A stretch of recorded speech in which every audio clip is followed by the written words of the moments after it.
강의 박수 올려드리겠습니다. 네, 옆사랑을 인사하시겠습니다. 반갑습니다. 축복합니다. 사랑합니다. 네, 기쁨으로 오늘 찬양하고 예배하는 이 시간 되시면 좋겠습니다. 벌써 11월이 되었습니다. 가을이 언제 왔었나요? 왔다 그냥 쑥 지나간 것 같습니다. 단풍도 제대로 들지 않고 그냥 낙엽이 떨어지고 있다고 합니다. 계절은 이렇게 그냥 막 지나가지만 우리의 영적인 계절은 수수의 그 추수의 때의 풍성함, 또 단풍 때의 아름다움이 가득하시고 또 채워주시고 또 물들어가시는 은혜가 있으시기를 축복드립니다. 요즘 사사기를 묵상하고 있는데요. 오늘 설교 제목 보셨나요? 좀 낯선 단어가 하나 나오는데요. 에낙고레, 아마 기억하기 참 어려운 히브리어 단어인데요. 오늘 사사에 대한 이야기는 어느 사사에 대한 이야기일까요? 오늘 본문 말씀을 아마 봉독할 때 눈치를 채셨을 텐데, 오늘은 사사 하면 가장 유명한 사사죠. 세상 사람들도 다 알고 있는 그 이름 누굴까요? 네, 삼손입니다. 삼손은 어떤 사사였나요? 좋은 사사였을까요? 나쁜 사사였을까요? 참 묘한 사람이에요, 그죠? 사람마다 아마 좀 평가하는 게 다 다를 것 같아요. 그래서 제가 AI에게 물어봤어요. 삼손은 좋은 사사였나요? 나쁜 사사였나요? 물었더니 뭐라고 대답했을까요? 이렇게 대답을 하더라고요. 삼손, 한번 보여주시죠. 불완전하지만 하나님께 쓰임받은 사사였다. 즉 좋지도 나쁘지도 않은 복합적인 인물이다. 좀 명답인 것 같아요, 그죠? 불완전하고 사사답지 않았지만 그래도 하나님께 쓰임 받았다라는 겁니다. 근데 이 삼손이 사사로 쓰임 받게 된 결정적인 계기가 있었습니다. 바로 에낙고레인데요. 이 생소한 단어 에낙고레가 도대체 뭘까? 이 에낙고레의 은혜가 있는데요. 오늘 그 은혜를 발견하고 그 은혜를 붙들고 누리는 저와 여러분 되시기를 바랍니다. 삼손의 이야기도요. 출생의 비밀로 시작을 합니다. 사사 입다가 6년 만에 죽었고요. 그 다음에는 입산이라는 사사가 10년, 또 압돈이라는 사사가 8년 동안 이스라엘을 다스렸습니다. 그리고는 이스라엘이 또 하나님 앞에 악을 행하기 시작했는데요. 사사기 13장 1절 말씀입니다. 이스라엘 자손이 다시 여호와의 목전에 악을 행하였으므로 여호와께서 그들을 40년 동안 블레셋 사람의 손에 넘겨주시니라. 그러니까 사사 입다가 6년, 또 입산이 10년, 압돈이 8년, 그러면 해봐야 24년인데 24년 좀 평화를 누리다가 악을 행함으로 40년 동안 압제를 당했다는 겁니다. 근데 그 40년 동안 하나님께 나와서 부르짖지도 않았습니다. 영적으로 너무나도 무기력해진 거죠. 그러니까 사사기를 지나면 지날수록 점점 영적으로 무기력해지고 쇠퇴해져 가는 모습을 볼 수가 있는데요. 입다까지만 해도 하나님 앞에 부르짖었거든요. 근데 삼손 때는 아예 하나님 앞에 부르짖지도 못했던 거죠. 그냥 그게 당연한 것처럼 그렇게 살아가고 있던 모습이었다라는 겁니다. 사사기는 늘 이 사이클로 돌아갑니다. 우상 숭배, 하나님께 부르짖음, 하나님이 사사를 세우심, 그리고 구원과 평화를 누리는 그 사이클로 늘 돌아갔는데 이것마저 이제는 멈춰버린 거죠. 그래서 이스라엘은 그렇다면 영원히 블레셋의 압제를 당하며 살게 되었을까요? 아니죠. 이스라엘 사람들이 하나님께 부르짖지 않았지만 그 사이클대로 부르짖지도 않았지만 하나님은 삼손을 준비하고 계셨습니다. 그렇다면 그동안 이 사이클도 하나님 앞에 부르짖어서 하나님이 사사를 세워주신 게 아니라는 것을 우리가 알 수 있는 거죠. 하나님은 늘 준비하고 계셨습니다. 준비하고 계시다가 부르짖자마자 싹 사사를 세워주신 거죠. 우리에게도 하나님은 늘 준비하고 계시는 하나님인 줄 믿습니다. 우리를 위해서도 준비하고 계시는 게 분명히 있을 것입니다. 우리가 미처 깨닫지 못하고 심지어는 부르짖지 못할 때라도 하나님은 준비하고 계십니다. 뭔가를 준비하고 계시다가 우리가 부르짖을 때 하나님께서 은혜 주실 줄 믿습니다. 그 하나님을 믿으시기를 바랍니다. 삼손은 태어날 때부터 사사로 준비된 사람이었습니다. 삼손의 출생의 비밀은 이것인데요.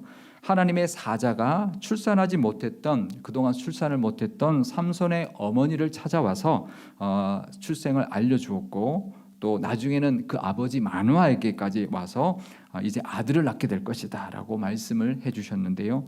사사기 13장 5절 말씀입니다.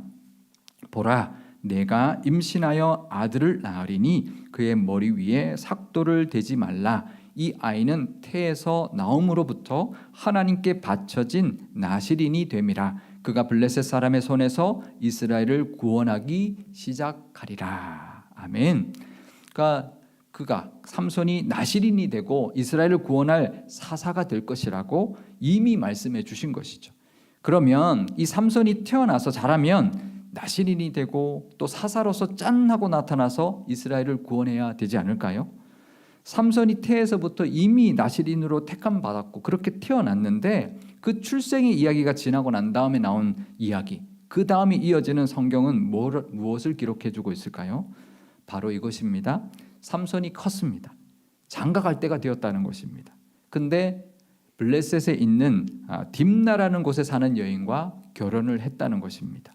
이스라엘의 사사가 되어야 할 사람이 블레셋 여인과 결혼을 하고 그 여인에게로 가다가 사자를 만나서 맨손으로 찢어 죽이고 나중에 그 죽은 사자 몸에 꿀이 있는 것을 보고 그 꿀을 손으로 떠먹고 또 그것을 결혼식 날 잔칫날에 블레셋 사람들에게 수수께끼로 내기로 냈다가 그 사람들이 아무래도 그 답을 알지 못하니까 그 블레셋 사람들이 그 삼손의 아내에게 그 답을 알아내라.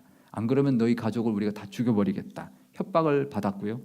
7일 동안의 그 혼인잔치 마지막 날 그 답을 이제 알아내게 됐죠.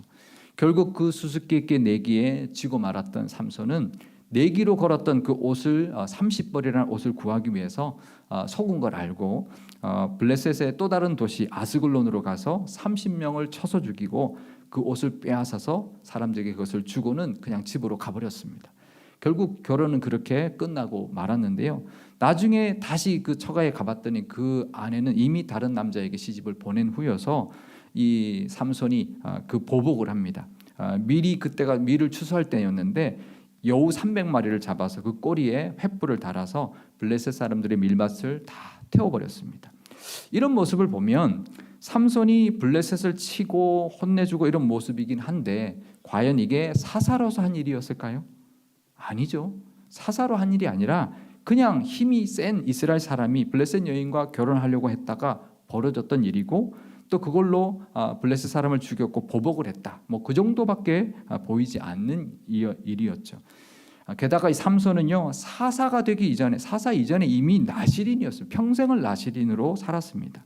나실인은 술을 먹으면 안 되는데 잔치를 벌이면서 포도주도 즐겼고요. 시체를 가까이 하면 안 되는데 죽은 사자의 몸에서 꿀을 손으로 떠서 먹고 자기가 또 사람들을 죽이고 그 시체에서 옷을 벗겨서 수수께끼에서 진 그것을 갚는 그런 모습을 보면 이건 사사도 아닐 뿐만 아니라 나실인으로서도 해서는 안 되는 일들을 아무렇지도 않게 하고 살았던 그냥 망나니 같은 사람이었다라는 것을 볼 수가 있습니다. 결국 그 일로 블레셋 사람들이 이스라엘을 치려고 군대를 이끌고 이제 이스라엘로 오게 됩니다. 유다 지파 땅 레히라는 곳에 진을 치고요 협박을 합니다. 삼손을 결박해서 넘겨주지 않으면 너희를 다 죽이겠다 이렇게 위협을 하는데요. 그래서 결국 유다 사람들이 삼손을 결박해서 블레셋에게 넘겨주게 됩니다. 그러니까 삼손이 이제 그렇게 하라고 한 거죠. 근데 삼손이 뭐 결박한 걸 이제 얼마든지 풀 수 있는 다 끊어버릴 수 있는 힘이 있으니까 블레셋 사람들에게 가서는 그 밧줄을 끊어버리고 나귀 턱뼈 하나로 블레셋 사람 군대 1000명을 죽여버립니다. 그리고 그곳의 이름을 라맛 레히라고 이름을 짓는데요.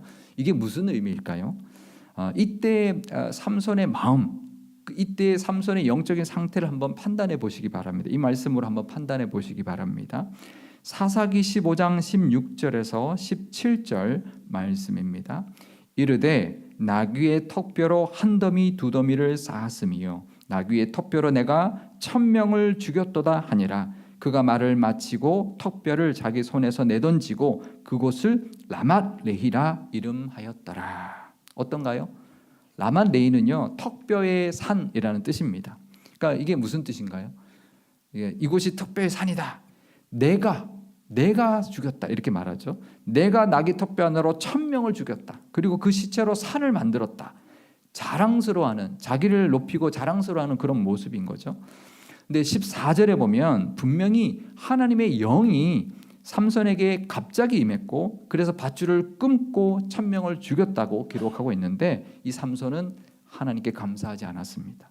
하나님께 영광 돌리지 않았습니다. 자기를 높이는 거죠. 자기 힘을 자랑하고 있는 것입니다.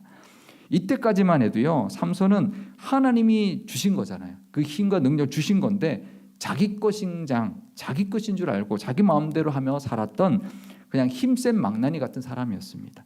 망나니가 무슨 뜻인가요? 제가 이번 설교 준비하면서 찾아봤어요.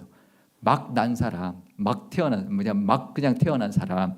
근데 삼손이 그런 사람이 아니잖아요. 하나님이 태에서부터 약속하셨고 나실인으로 사사로 그렇게 하나님이 세워주신 사람인데 이렇게 막 사는 사람이면 안 되는 거죠. 하나님이 함께 하셨습니다. 하나님이 영이 그를 이끄셨습니다. 근데 그걸 모르고 살았던 사람인 거죠. 근데요, 우리도 얼마든지 이럴 수 있습니다. 하나님이 은혜를 베풀어 주셔도요, 감사하지 못할 때가 있습니다. 내가 다 한 줄 알고 착각하며 살아갈 때가 얼마나 많은지 모릅니다. 때로는 이게 하나님 주신 건가? 내가 한 건가? 좀 이제 긴가민가 할 때가 있거든요. 그럴 때 어떻게 해야 될까요? 그때도 감사해야 합니다. 왜냐하면 하나님이 이것까지 했을까? 나한테 해주셨을까 싶은 것까지도 하나님 앞에 감사하시면요, 하나님이 그 감사를 받으십니다. 내가 자랑하는 것보다 내 잘했다, 내가 자랑하고 나를 뿌듯하게 생각하기 이전에 먼저 하나님께 감사하면 그 감사를 받으시고 그 감사를 갚아주실 것입니다. 무엇이든지 하나님이 한 것 같지 않아도 하나님께 다 감사하며 살아가시길 바랍니다. 삼손은 그러면 언제 그 하나님의 은혜를 깨달았을까요? 자랑과 교만하고 있던 그 순간에 하나님께서 삼손을 목마르게 하십니다. 심히 목마르게 하십니다. 사사기 15장 18절 말씀입니다. 삼손이 심히 목이 말라 여호와께 부르짖어 이르되 주께서 종의 손을 통하여 이 큰 구원을 베푸셨사오나 내가 이제 목말라 죽어서 할례 받지 못한 자들의 손에 떨어지겠나이다 하니. 그러니까 목말라서 죽게 생겼으니까 그제서야 하나님을 자꾸 부르기 시작했던 거죠. 그전에는 한 번도 하나님을 찾고 부른 적이 없었습니다.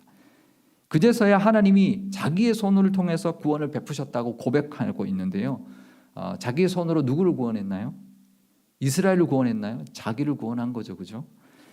자기가 지금 1000명을 죽였지만 그 1000명 때문에 죽을 상황이 아니라 1000명은 자기 힘으로 죽이고 이제 싸웠다고 생각했지만 지금은 목이 말라서 죽게 생겼다고 하나님 앞에 부르짖는 거죠. 이 삼손 1000명을 맨손으로 때려잡을 수 있는 나귀 턱뼈를 하나로 죽일 수 있는 사람도요, 얼마든지 목이 말라 죽을 수 있는 연약한 존재일 뿐인 것입니다. 하나님의 은혜로 살아가고 있는 거죠.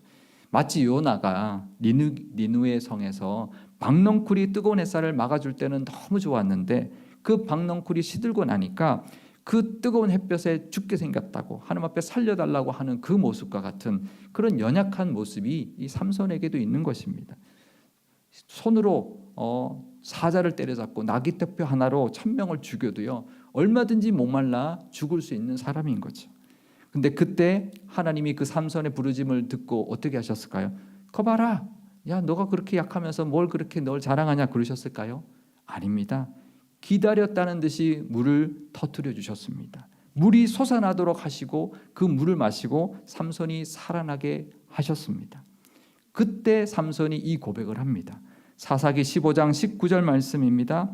하나님이 레히에서 한 우묵한 곳을 터뜨리시니 거기서 물이 솟아나오는지라 삼손이 그것을 마시고 정신이 회복되어 소생하니 그러므로 그 샘 이름을 에낙고레라 불렀으며 그 샘이 오늘까지 레히에 있더라. 바로 에낙고레입니다. 에낙고레가 무슨 뜻일까요? 에낙고레는요, 부르짖는 자의 샘이라는 뜻입니다. 드디어 삼손이 내가 부르짖어서 하나님의 은혜를 받았다, 그 고백을 하고 있는 것이죠. 아까 라맛 레히는 무슨 뜻이라고요? 턱뼈의 산, 내가 턱뼈 하나로 1000명을 죽였다 자랑하는 모습인 거죠. 이 두 고백 사이의 차이가 느껴지시죠? 에낙고레는요, 하나님께 영광 돌리는 모습입니다. 하나님이 샘물을 터뜨려 주셨고 내가 살았다, 그 고백이 담겨 있는 그런 말인 것이죠.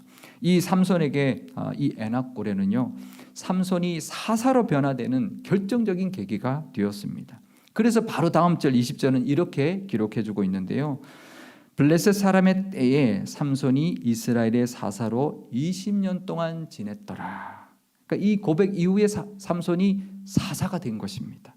그리고 20년을 사사로 이스라엘을 평화롭게 다스렸던 것이죠. 사사가 되었던 계기, 영적인 분기점이 된 그 시점이 바로 이 에낙고레였습니다. 이 에낙고레의 은혜가 우리에게도 있으시기를 바랍니다. 하나님 앞에 고백하고 모든 영광 하나님 앞에 돌릴 때 하나님께서 우리에게 주시는 은혜가 분명히 있을 것입니다. 근데요, 이 에낙고레도요, 하나님이 다 이끌어 주신 것입니다. 하나님이 목마르게 하셨기 때문인 거죠.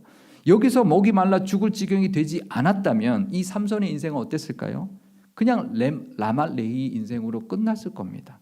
우리가 이제 삼손 이야기할 때요, 이 나귀 턱뼈로 1000명을 죽이고 그 다음에 이야기가 바로 들릴라의 이야기로 넘어가는 것으로 우리가 생각을 많이 합니다. 그러니까 삼손은 늘 그렇게 뭐 여인과 엮여 있고 뭐 자기 힘으로 이제 블레셋 사람을 죽이긴 하지만 결국 들릴라 때문에 잡혀서 두 눈이 뽑히고 마지막에 그 블레셋 사람들 다 죽이면서 자기도 죽었다. 그런 인생을 살았다.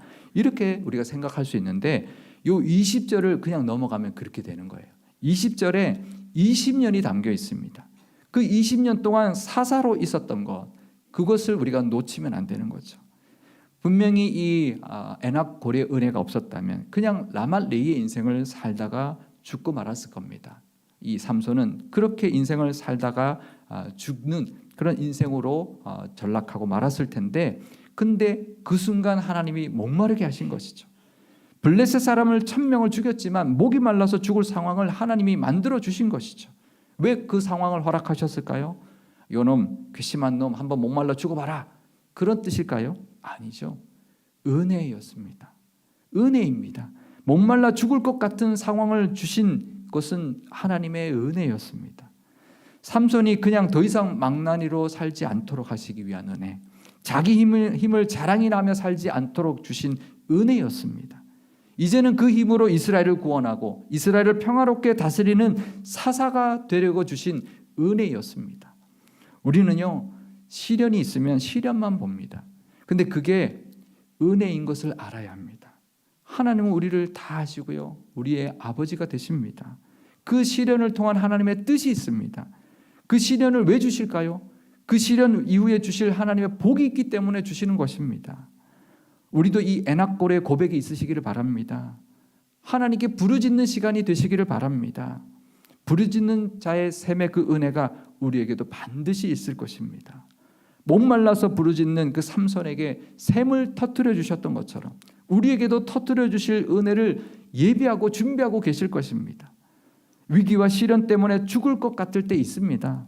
하지만 그 순간 하나님께 부르짖는 그 부르짖음으로 그 순간을 삼고 또 그것을 영적인 분기점으로 삼으실 수 있기를 바랍니다. 하나님이 주시는 은혜의 기회로 붙드실 수 있기를 바랍니다. 그러면 그 에낙고레의 그 은혜를 통하여 하나님 부어주시는 은혜를 우리가 누리고 또 하나님 앞에 영광 돌리는 그런 우리가 될 줄 믿습니다.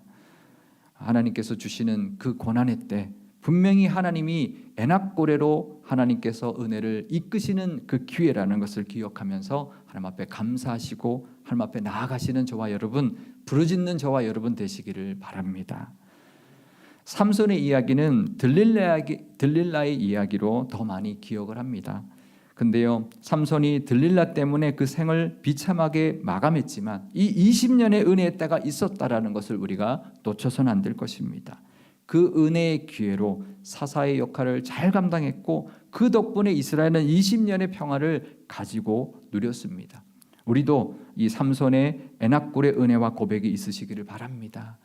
내가 하는 것이 아니고요, 하나님이 하실 것입니다. 죽을 것 같은 상황이 있을지라도 하나님 앞에 나아가 부르짖으십시오. 그러면 하나님이 그 부르짖음을 기다리고 계실 것입니다. 그리고 예비하신 은혜와 응답을 부어주실 것입니다. 샘을 터뜨려 주시는 것처럼 우리에게 응답을 터뜨려 주실 것입니다.